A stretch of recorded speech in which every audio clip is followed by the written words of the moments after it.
So whether we like it or not, Donald Trump's latest federal indictment is arguably the single most important political development of the moment and probably will be for the foreseeable future. But it is important to remember that there are other important substantive matters going on, in many ways materially affecting the lives of tens of thousands, hundreds of thousands, or millions of Americans. And one such example is we are approaching the anniversary of the PACT Act, which was a piece of legislation previously bipartisan, signed into law by President Biden, which expanded health care for veterans, particularly veterans who were exposed to toxic burn pits during wars in Afghanistan and Iraq. And I want to draw your attention to this because the Associated Press has a really good article discussing the sweeping benefits that have affected so many veterans and their families since that legislation was passed. But before we unpack all that, if you haven't yet, please hit that like, subscribe, and the alert bell. Maybe check out my Patreon. I'd appreciate the support. So this story is really, number one, it's heartwarming, and number two, it's an important reminder that Democrats in particular are committed, despite their many faults, relative to the Republican Party, to producing good legislation for Americans, not just progressives, not just Americans in blue states, but most Americans in most places, including conservatives. And so that brings us to the PACT Act. The Associated Press has a really good article here entitled "Veterans See Historic Expansion of Benefits for Toxic Exposure as New Law Nears Anniversary." And it begins with an example of Nicole Legger, always thought of burn pits at military bases in Afghanistan as more like campfires than health hazards. Ordered to dispose of sensitive documents, she would toss the paperwork into the flames while catching up with fellow soldiers, moments of quiet bonding that provided a respite from her riskier work as a hastily trained medic for the U.S. Army. We didn't really see it as dangerous at the time. It was just part of the mission, so we had to get it done. But then her sinus problems began, only worsening after she returned home, where she sometimes found herself gasping for breath at night. She remembered thinking, this wasn't who I was before I got in. Although she already received disability benefits for PTSD, migraines, and a hip fracture, it wasn't until President Biden signed legislation known as the PACT Act last year that her monthly payments expanded to take into account the impact of the burn pits. Now 34 years old, so this woman is relatively young. She is 2 years older than me. And I am determined to be eternally young, by the way.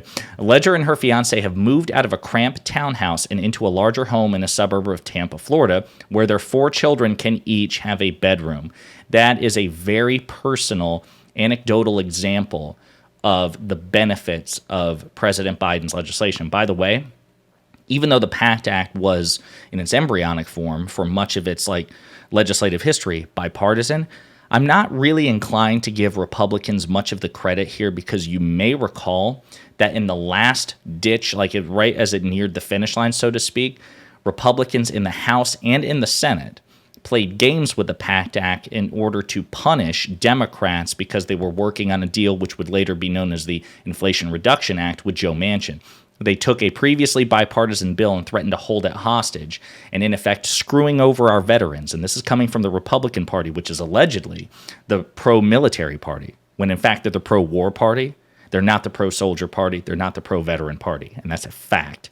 And it was only after a consistent, aggressive public pressure campaign led mostly by Jon Stewart, the comedian and political activist Jon Stewart, which finally forced Republicans to relent. So as far as I'm concerned, whatever credit they would have previously gotten, we can cut it in half or down to a third or down to a quarter because they played petty political games with this legislation simply to stick it to Democrats, and that's unacceptable. And so this article goes on, it's like, listen, Legger is one beneficiary of the largest expansion of veterans assistance in decades. The administration is racing to sign up as many people as possible as the first anniversary of the law approaches. Although there's no deadline to apply, anyone who files a claim or simply signals the intent to do so by Wednesday could collect payments retroactive to last year if the claim is approved, which is great. Under the law, certain cancers and ailments are presumed to be connected to the burn pits that were used to dispose of trash and potentially toxic materials. For veterans who served during the Vietnam War, hypertension and other conditions were added to the list of problems presumed to be caused by exposure to Agent Orange, which was used by the U.S. military to clear vegetation. Biden will mark the law's anniversary at a Veterans Affairs hospital in Salt Lake City on Thursday. According to the administration's statistics, and this is a big one, let's look at this.